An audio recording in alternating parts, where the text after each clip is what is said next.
Hey, it's Jason. Thanks for tuning in. Today I'm going to do two videos. I'm going to make them two separate videos.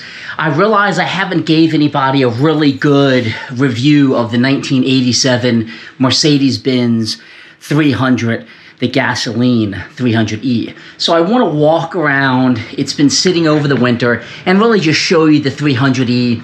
And I'm also going to do a separate video, which I'll post after this one, of driving the 300, the W124, into town and about and coming back. So let's go ahead and walk to the back. I have it parked outside so I can get really good light. And I'm up here at the building again, trying to enjoy all the weather that we're having. And I'm excited to start driving. Like, what's the point of having cars if you don't drive them? And I'm going to try to identify any issues. I hope I'm not going to break down. I hope everything's going to go as planned and get me back here where I can actually have these cars ready for Cars and Coffee. So I'm going to flip the camera around and we're going to do a little bit of a walk around of the Mercedes Benz W123. So here she is in all of her glory. This W124, I said W123 previously, all of the clear coat is kind of knocked off, so it gives it a duller finish, but I've been working really hard on the paint, so it actually turned out pretty good. I haven't drove this car a whole lot. If you've been watching the videos, you know I did some brake work on it, and it still needs an exhaust. So the muffler on it has a little bit of corrosion and rot, and as a result, it's a little bit noisier than it needs to be. I think these are just absolutely magnificent vehicles from a ride perspective. Minimal rust on this. A few little tiny marks from, you know, what, 34 years of age. But overall, it is a very, very nice Mercedes Benz. So let's go ahead and take a look under the hood. If you're not familiar with the Mercedes 300s or W123 or 124s, you have this little pull here, and that enables you to lift the hood. Or I guess the bonnet, as some might call it. If you see a little bit of leak there, I was just looking at the transmission fluid earlier, making sure all was good on it. The engine compartment on this bad boy is really clean, relatively speaking. Sometimes these Mercedes seem to be very gunky under the hood, and I think that's just indicative of how many miles that they're usually driven. I always check before I drive, brake fluid. This is perfect here, plenty in there. And I always like to make sure that oil is good and the transmission fluid is where it should be.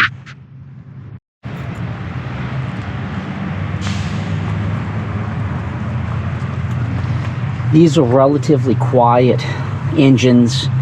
They are admittedly not the fastest of the Mercedes family, but you don't necessarily buy this for that. You buy this as a nice highway cruiser.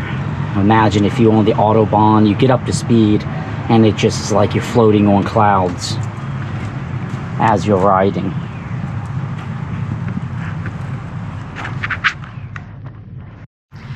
With all the Mercedes, I like to buy the original pamphlet that one would have got when they went into the dealership looking at these. Look at that crazy computer. It's talking about all the technology in it.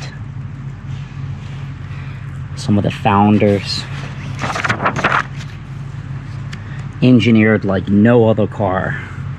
And I would agree, but remember, when it's engineered like no other car and this complex, it can certainly get a little crazy. You can see it's putting at about 358 horsepower. You can see things about the transmission, the pistons, the engine. I have the turbo diesel 123 version as well, which you might have seen. just the complexity of the suspension. Beautiful cabin equipment. I mean, you know, I could go on and on about this, but I want to actually show you the car, but I thought this was kind of cool to take a peek at here. So let's go ahead and take a peek at the inside. That's my camera mount. The leather here is in great shape. It's not hard.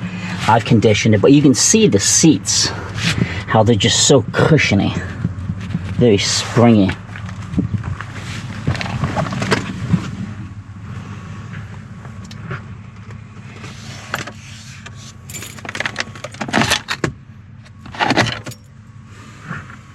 This has been modified with an aftermarket headset, has a little Bluetooth mic.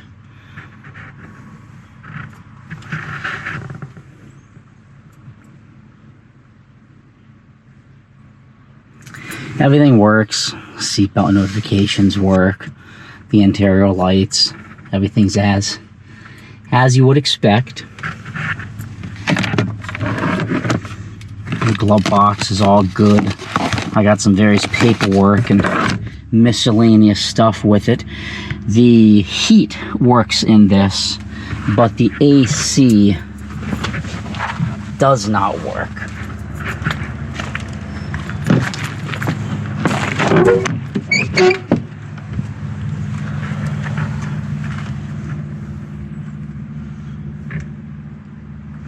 Let's get you a nice view.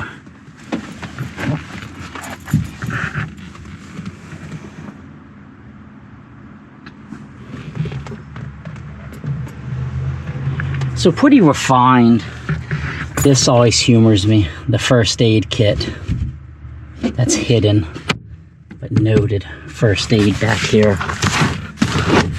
You have your various armrest. I got a little bit more cosmetic work to do. I gotta get a hanger for that and fix it. Of course, you have your ashtrays.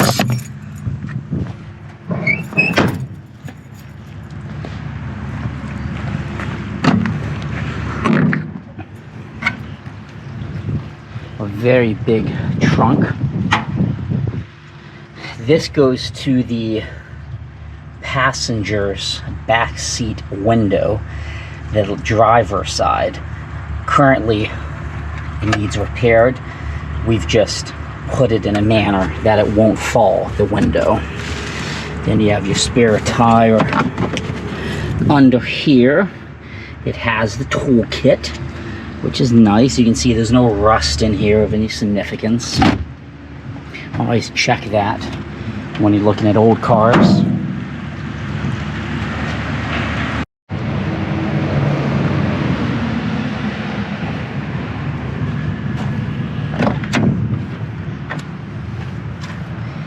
Compared to today's cars, you know, one would definitely probably argue this isn't nearly as advanced, but cars in the 80s, this is pretty advanced. The odometer doesn't work. That's a common issue on the older Mercedes, but I'm not too concerned. I don't intend to sell this one, the W124 or the W123. So what are some of the little details that really make me giddy? Definitely, I get really excited by the wiper. Euro wiper, I remember back in the day we were modifying cars to have that single sweep. I really like that. I think it's just a staple of a good European, German car. I mean, who doesn't just love the emblem? Magnificent. A lot of times these old ones, kids will break them off and do dumb things with them at the junkyard.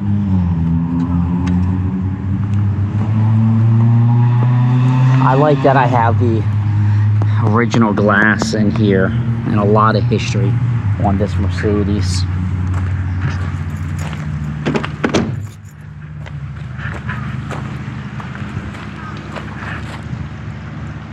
And the drivability and practicality of this is just magnificent. So let's go ahead, I'm gonna start it up. Let me make sure I shut this hood. I can actually open it up because we're gonna wanna take a look.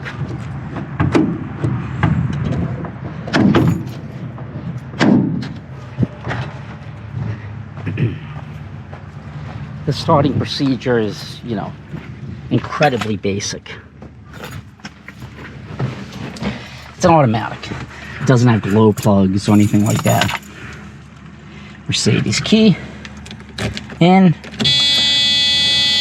I always just give it a second. And away we go. Now you can hear this has a little bit more of a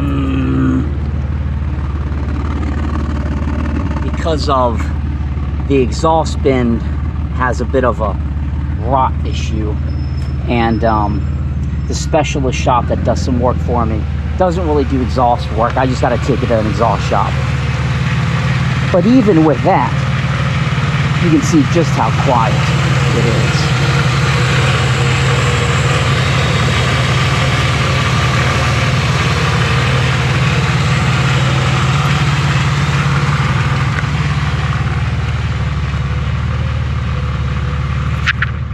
So this is my 1987 Mercedes Benz 300D W124. I hope this walk around video was useful. I'm gonna go ahead and do a drive and video that drive. Thanks for watching. Be sure to subscribe to the YouTube channel. It means a lot to me. Have a great day.